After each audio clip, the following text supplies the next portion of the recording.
लगा कर आग शहर को यूं बादशाह ने कहा। लगा कर आग शहर को यूं बादशाह ने कहा। उठा है दिल में आज यूं शौक तमाशे का बहुत। उठा है दिल में आज यूं शौक तमाशे का बहुत। झुका कर सर सभी शापरस बोले। झुका कर सर सभी शापरस बोले। हुजूर का शौक सलामत रहे, शहर और भी बहुत हैं। तो दोस्तों, बात करते हैं हम आज ऐसे आदमी की जो पैदा तो ऑस्ट्रिया में हुआ लेकिन राष्ट्रीय गान जर्मनी का गाता था। चाहता था कि जर्मनी टॉप पर जाए, जर्मनी बुलंदियां छुए, पूरी दुनिया पर जर्मनी का राज हो। संघ की आदमी था, बड़ा प्यार करता था जर्मनी से, कट्टर आदमी था, जर्मनी से बड़ा लगाव था। आप सोच रहे होंगे कि मैं किसकी बात कर रहा हूँ। बिल्कुल ठीक, आपका सही अंदाज़ा है, मैं एडोल्फ हिटलर की बात कर रहा हूँ दोस्तों। लेकिन समय सदा से एक सा नहीं था। एक वक्त ऐसा भी था जब एडोल्फ हिटलर के पिताजी चाहते थे कि हिटलर पुजारी बने, लेकिन वो पुजारी भी नहीं बनना चाहता था। उसके सपने थे कि वो एक आर्टिस्ट बने, आर्टिस्ट के रूप में अपना करियर बनाए। काश वो आर्टिस्ट बन गया होता। कई बार फेल होता है, 2-3 बार एग्ज़ाम देता है आर्टिस्ट बनने के लिए, हर बार फेल हो जाता है। पढ़ाई लिखाई में भी जीरो होता है, पढ़ाई लिखाई में भी फेल हो जाता है। कोई खास उसके नंबर नहीं आते, वो फेल हो जाता है, स्कूल भी ड्रॉप कर देता है, नहीं पढ़ पाता है।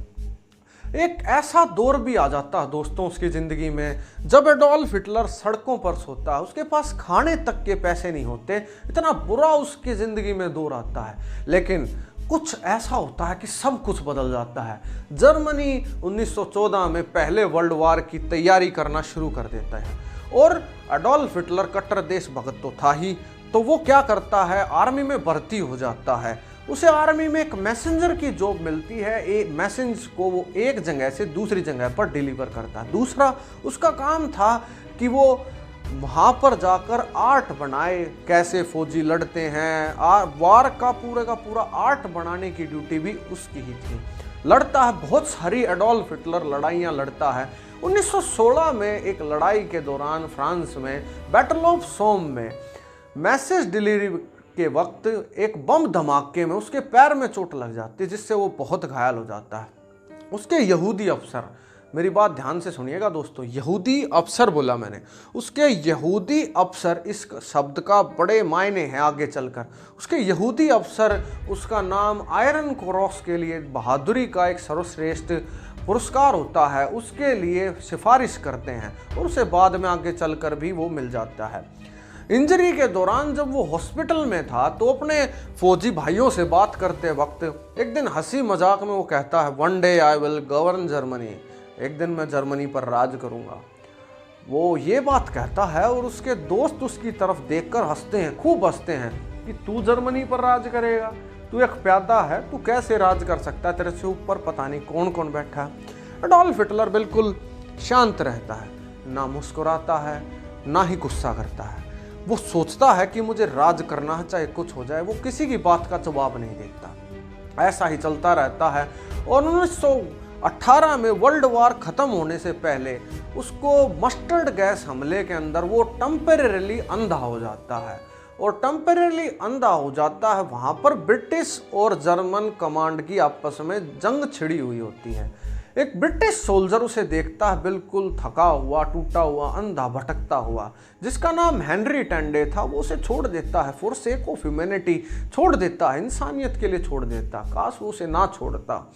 और वर्ल्ड वार पहला लगभग खत्म हो जाता है। जर्मनी को पूरी तरह से ब्रिटिश और फ्रेंच आर्मी रौंद देती हैं, पूरी तरह से जर्मनी को तबाह कर देती हैं और तबाही इतनी ज़बरदस्त होती है जो कि आप सोच भी नहीं सकते। एक तो जर्मनी वार हार जाता है, दूसरा उसके ऊपर ट्रीटी ऑफ वर्साय में बहुत सारी पेनल्टीज लगाई जाती हैं। जर्मनी को कटघरे में खड़ा करके बोला जाता है कि वार तुम्हारी वजह से हुआ है, वार में जो नुकसान हमारा हुआ तुम भरपाई करोगे, हर नुकसान की भरपाई तुम करोगे, तुम दोगे जितना भी हमारा नुकसान हुआ।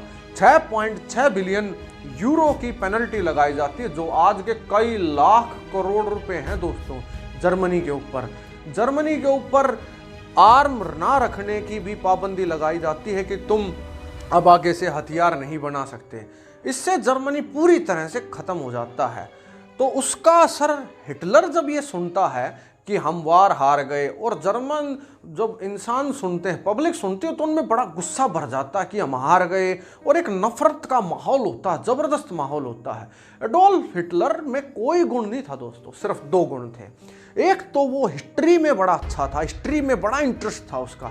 दूसरा, ओरेटर इतना कमाल का था, जब वो बोलना शुरू करता तो बुढ़ों की हड्डियां भी गोलियां चलाना शुरू करते हैं। कहते हैं मुर्दे भी खड़े होकर, ऐसा कहा जाता था कि मुर्दे भी खड़े होकर गोलियां चलाना शुरू कर दें, इतना रेज होता था, इतनी एनर्जी होती थी उसकी वॉइस में। वो ये जानता था कि राज करने के लिए नफरत फैलानी बहुत ज़रूरी है, और उसे ये भी पता था कि देश में इस वक्त नफरत का माहौल बहुत ज़्यादा है। क्रिश्चियंस यहूदियों से बहुत चिढ़ते थे, क्योंकि क्रिश्चियन को के जो धर्म गुरु थे, जीसस क्राइस्ट भी हम उन्हें कहते हैं, उनको मार दिया था यहूदियों ने, और बड़ी बुरी तरीके से मारा था, बेरहमी से मारा गया था। आप एक फिल्म है उसको देखें, पैशन ऑफ क्राइस्ट, उसमें आप देख सकते हैं कितनी बेरहमी से जीसस क्राइस्ट को मारा गया था। तो बड़ी नफरत थी दोनों समुदायों के बीच में। यहूदियों से क्रिश्चियन बहुत नफरत करते थे, तो इसका वो फायदा उठाता है और वो बोलना शुरू करता है। बोलता है 1919 में वो बोलना शुरू करता है, 50 से 500, 500 से 5000, 50,000, 5 लाख, उसकी सभाओं में भीड़ उमड़ना शुरू कर देती है। ओरेटर कमाल का था, लोग उसे दूर दूर तक सुनने आते थे।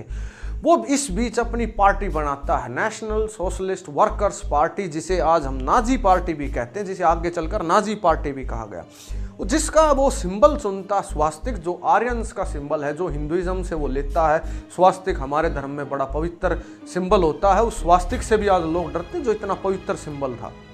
तो स्वास्तिक वो सिंबल लेता है और अपनी पार्टी की ग्रोथ चालू करता है। बोलता है सभाओं में, बोलता है कि हम हार गए, हम जर्मनी को सुपर पावर बना देंगे, चाहे कुछ हो जाए, हम जर्मनी को टॉप पर लेकर जाएंगे। वो कुछ ज़्यादा ही महत्वाकांक्षी हो जाता है दोस्तों। 1923 में वो तख्ता पलट करने की कोशिश में उसके ऊपर देशद्रोह का आरोप लगता है और वो फंस जाता है। कुछ दिन जेल में बिताता है और वहाँ पर वो अपनी बुक लिखता है मी कैंप नाम से। जैसे ही वो जेल से बाहर आता, दोबारा से बोलना शुरू करता है और उसकी पॉपुलैरिटी दिन प्रतिदिन बढ़ती जाती है। इंडस्ट्रियलिस्ट भी उसके साथ आ जाते हैं, बड़े बड़े उद्योगपति भी उसके साथ आ जाते हैं। उन्हें दिखता है कि ये हमें टॉप पर लेकर जाएगा। ऐसा ही चलता रहता। 1933 में एडोल्फ हिटलर इलेक्शन जीतकर सत्ता हासिल कर लेता है और सत्ता हासिल करते ही वो तानाशाह बन जाता है, इलेक्शन खत्म कर देता है। वो देखता है कि जर्मनी का बुरा हाल है, जर्मनी पूरी तरह से भूखा मर रहा है। जर्मनी की जीडीपी 0.1% पर थी दोस्तों जब वो सत्ता संभालता है।